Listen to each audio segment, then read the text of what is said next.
안녕하세요. 오늘은 1976년에 세워져서 거의 반세기 동안 한국 화학산업의 중요한 부분을 맡아온 기업이죠. 한농화성. 속으로 한번 깊이 들어가 보려고 합니다. 네. 당신께서 보내주신 여러 분석 보고서 또 시장 데이터, 뉴스 기사들 보니까요. 이 회사가 그 안정적인 기존 사업 말고도 전고체 배터리 이쪽, 그러니까 차세대 기술 분야에서 상당한 관심을 받고 있더라고요. 맞습니다. 이번 탐구를 통해서 한농화성의 진짜 모습, 또 숨겨진 기회나 위험 요인까지 저희가 속속들이 파헤쳐서 당신께 좀 명확한 그림을 보여드리는 게 목표입니다. 네, 한농화성. 정밀화학 분야에서는 뭐랄까 오랜 경험도 있고 안정적인 시장 지위도 가진 기업이죠. 근데 최근 몇 년간 행보를 보면요. 그냥 현재에 만족하는 게 아니라 미래 성장 동력을 확보하려고 꽤 공격적으로 투자를 하고 있어요. 오, 공격적으로요? 네, 특히 그 전고체 배터리 소재 개발, 이게 이 기업의 미래를 어쩌면 좌우할 수도 있는 그런 중요한 변곡점이 될 수 있거든요. 당신의 자료들을 바탕으로 그 가능성하고 실체를 한번 냉철하게 떠다보죠. 좋습니다.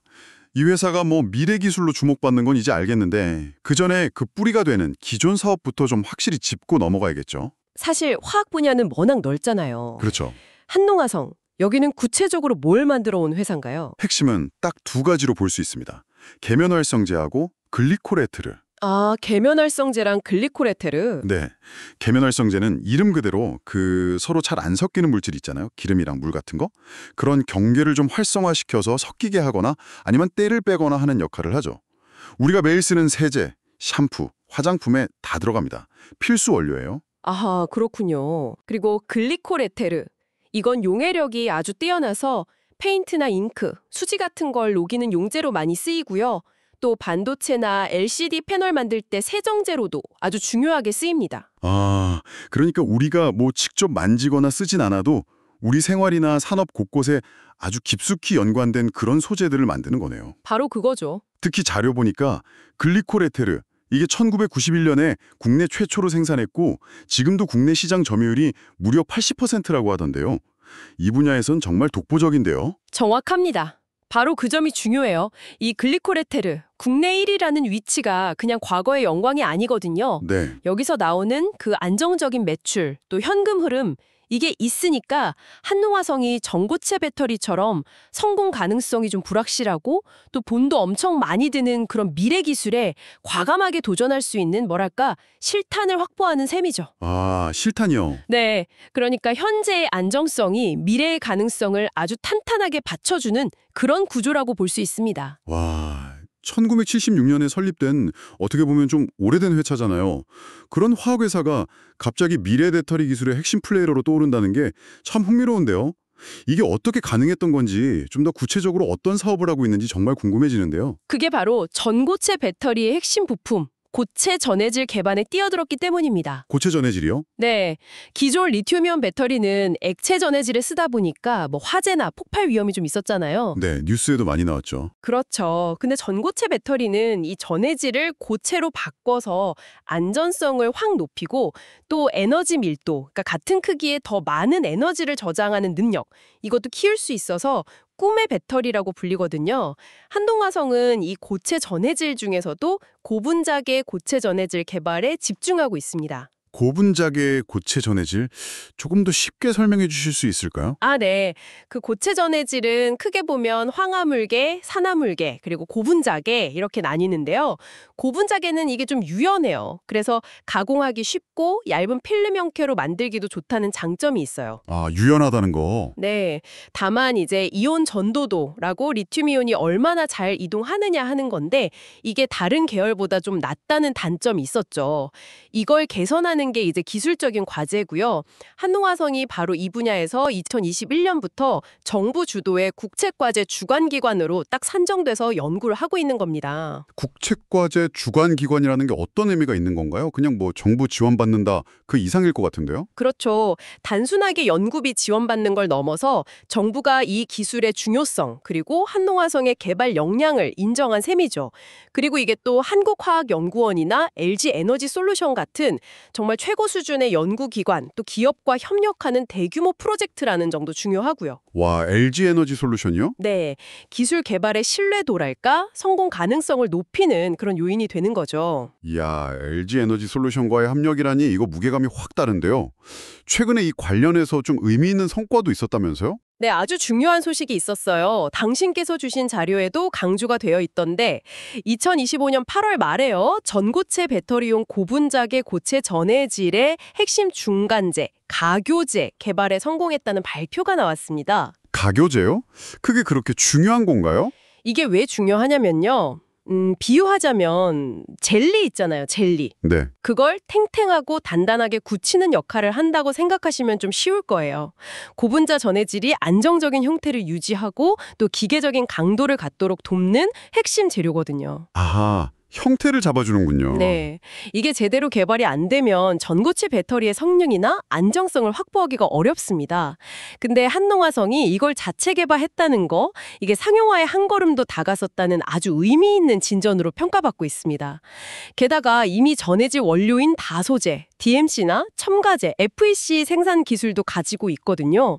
그래서 앞으로 시너지도 기대해 볼 수 있는 거죠. 확실히 그냥 뭐랄까 오래된 화학회사가 아니라 미래 기술 기업으로 변모하려는 의지가 아주 강력해 보이네요. 근데 이런 첨단 기술 개발에는 돈이 정말 많이 들 텐데요. 한농화성의 재무 상태는 이런 투자를 감당할 만큼 튼튼한가요? 자료들을 보면 연도별로 실적 변동이 좀 있는 것 같던데요. 맞습니다. 화학산업 자체가 원래 원자재 가격이나 글로벌 경기 변동에 영향을 많이 받아요. 그래서 매출이나 영업이익은 매년 조금씩 달라질 수 있습니다.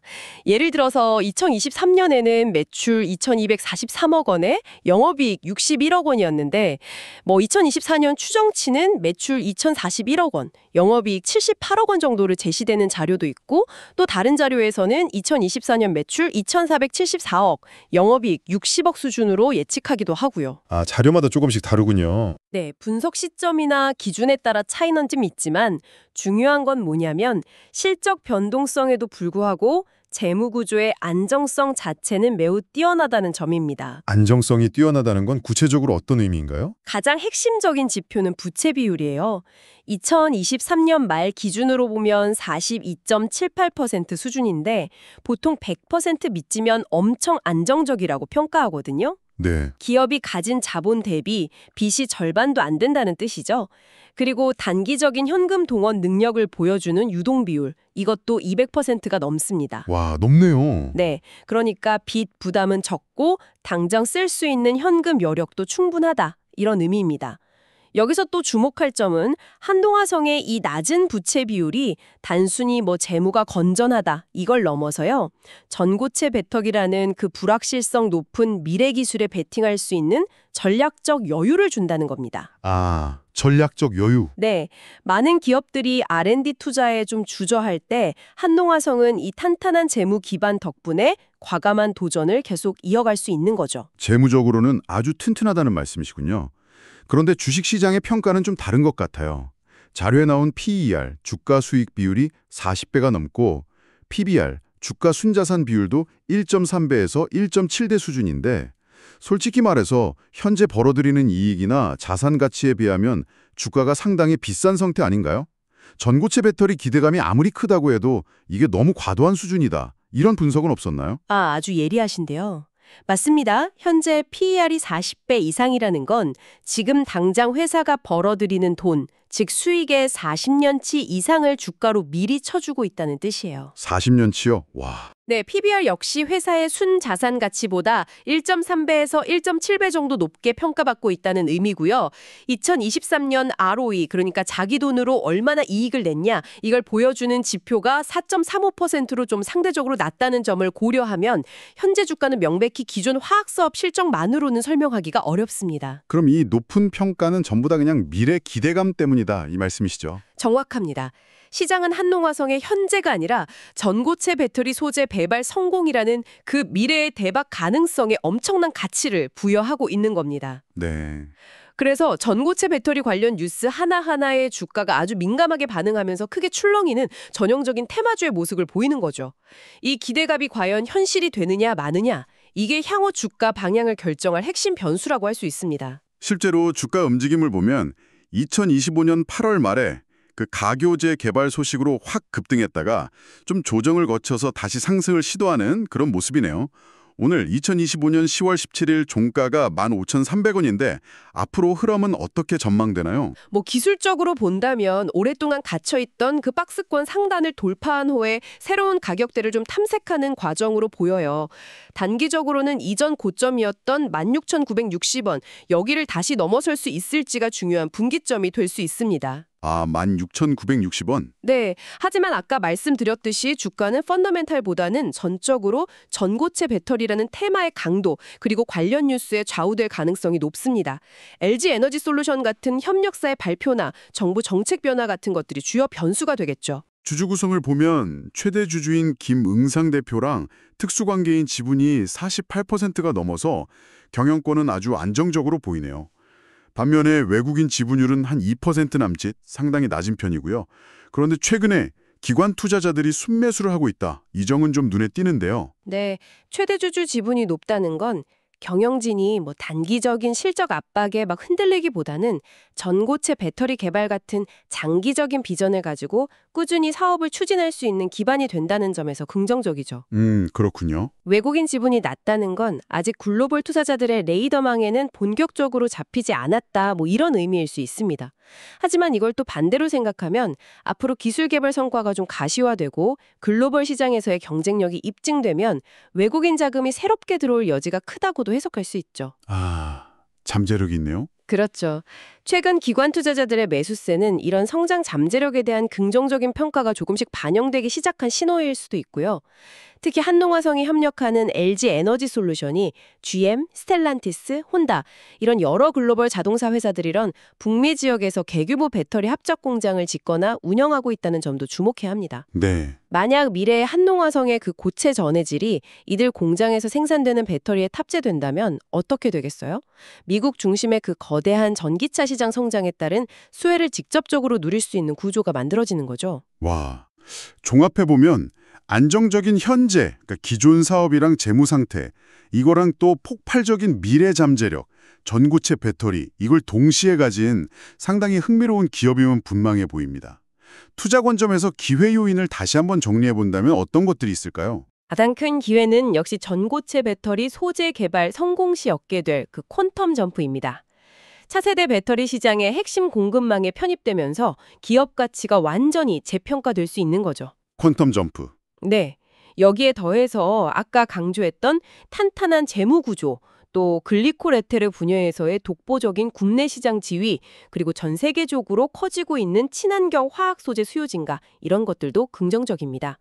최근에 발표된 군산 공장 카보머 설비 증설 투자 있잖아요. 265억 원 규모. 아, 네. 카보모요? 네, 그건 이제 화장품이나 의약품의 점성을 부여하는 원료인데 이것도 기존 사업 경쟁력을 강화하면서 동시에 새로운 성장 동력으로 확보하려는 움직임으로 볼 수 있습니다. 또 글로벌 화학기업 BASF와의 합작법인 설립 논의나 동남아, 아프리카 같은 신흥시장 개척 노력도 장기적인 성장 스토리를 뒷받침할 수 있고요. 그렇다면 이런 기회 요인들을 보고 투자하려는 사람들에게는 어떤 전략이 좀 유효할까요? 자료에서는 장기적인 관점에서 주가가 좀 조정을 받을 때 나누어 사는 분할 매수 전략을 추천하고 있네요. 14,000원에서 14,500원 사이 이 구간을 매수 구간으로 제시하고 있고요. 물론 이건 분석일 뿐이지 투자를 권유하는 건 아니라는 점 당신도 꼭 기억하셔야 합니다. 네, 맞습니다. 신기술 개발이라는 게 그 특성상 상용화까지 상당한 시간이 걸리고 또 중간에 예상치 못한 변수도 많아요. 그래서 단기적인 주가 등락에 너무 막 일희일비하기보다는 긴 호흡으로 접근하는 것이 바람직하다. 이런 분석인 거죠. 네. 기술적 지지선 같은 걸 참고해서 가격이 좀 하락할 때마다 조금씩 나누어 사모으는 방식. 이게 위험 관리에 도움이 될 수 있다는 의견입니다. 여기서 정말 중요한 포인트는 전고체 배터리 사업은 아직 연구개발 단계라는 거예요. 당장 뭐 3개월이나 1년 안에 회사의 주력 매출원이 되기는 어렵다는 사실이죠. 아, 아직은 아니군요. 네, 현대로서는 주가를 끌어올리는 모멘텀 혹은 기대감으로 작용하는 것이고 이 기대가 언제 어떻게 현실화될지는 계속 지켜봐야 합니다. 그러니까 시장의 정점을 논하기에는 아주 이른 단계라는 거죠. 물론 희망적인 이야기만 할 수는 없겠죠. 분명히 위험 요인도 존재할 텐데요. 어떤 점들을 특히 좀 유의해서 봐야 할까요? 몇 가지 중요한 위험 요인들이 있습니다. 첫째는 일부 자료에서는 최근 분기 실적이 좀 기대에 못 미치거나 영업이익이 감소하거나 심지어 적자로 전환했다거나 또 원재료 가격 상승 때문에 매출원가율이나 판관비 부담이 커지면서 수익성이 좀 안 좋아지고 있다. 이런 점을 지적합니다. 즉, 미래에 투자하는 동안 현재의 주력 사업이 흔들리지 않도록 잘 관리하는 게 중요하겠죠. 둘째는 역시 가장 큰 리스크인데요. 전고체 배터리 기술 자체의 불확실성입니다. 상용화 시점이 예상보다 늦춰질 수도 있고 개발이 좀 어려움을 겪을 수도 있고 혹은 경쟁사에서 더 뛰어난 기술이 먼저 나올 가능성도 배제할 순 없어요. 그렇죠. 경쟁이 치열하니까요. 맞아요. 만약 기대에 미치지 못할 경우에는 주가에 미리 반영된 그 높은 기대감이 실망감으로 바뀌면서 주가가 급격하게 하락할 수도 있습니다. 셋째는 글로벌 경기 침체 가능성이나 유가, 원자재 가격의 급등락 같은 외부 환경 변화도 위험 요인입니다.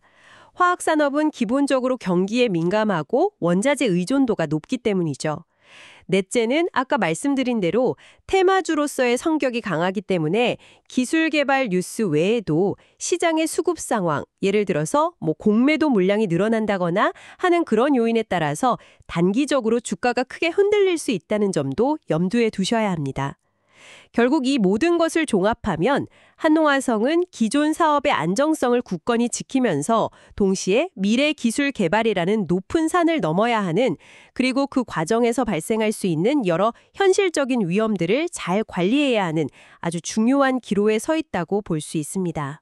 오늘 저희는 한농화성이라는 기업을 정말 다양한 각도에서 깊이 있게 들여다봤습니다. 반세기 역사의 안정적인 화학 기업이 전고체 배터리라는 혁신 기술에 과감하게 도전장을 내민 모습, 또 그 도전을 뒷받침하는 탄탄한 재무 상태와 시장의 뜨거운 기대감, 하지만 동시에 존재하는 기술적, 재무적, 시장적 위험 요인들까지. 자, 이 모든 정보들이 당신에게는 어떤 그림으로 그려지시나요? 한농화성은 분명 지금 아주 흥미로운 변화의 순간을 맞이하고 있는 기업입니다. 맞습니다. 핵심은 안정적인 현재와 불확실하지만 잠재력이 매우 큰 미래 사이에서 어떻게 균형을 잡고 나아갈 것인가 하는 점이죠. 결국 전고체 배터리 상용화라는 목표를 성공적으로 달성하고 그것이 실질적인 기업 가치 상승으로 이어질 수 있을지 여부, 이게 이 기업의 장기적인 운명을 결정짓는 가장 중요한 변수가 될 겁니다. 오늘 우리가 함께 살펴본 당신의 자료들을 통해 이 기업이 가진 빛과 그림자를 객관적으로 조망해 볼 수 있었습니다. 마지막으로 당신이 이 탐구를 마무리하시면서 혼자 더 깊이 고민해 볼 만한 질문을 하나 던져보겠습니다. 전고체 배터리 상용화까지는 아직 넘어야 할 산이 많고 또 시간이 필요한 상황입니다. 그렇다면 한농화성은 그 기간 동안 기존 주력 사업인 정밀화학 분야의 경쟁력을 어떻게 더 강화하고 혁신해서 미래 기술 투자를 안정적으로 뒷받침할 현금 창출 능력을 키워나갈 수 있을까요? 특히 전 세계적으로 지속 가능성, 서스테이너빌리티가 화학 산업의 핵심 화두로 떠오르는 이 시점에서 한농화성이 기존 사업 내에서 친환경적인 새로운 기회를 어떻게 포착하고 또 성장 동력으로 삼을 수 있을지 생각해 보는 것은 매우 의미 있는 질문이 될 것입니다.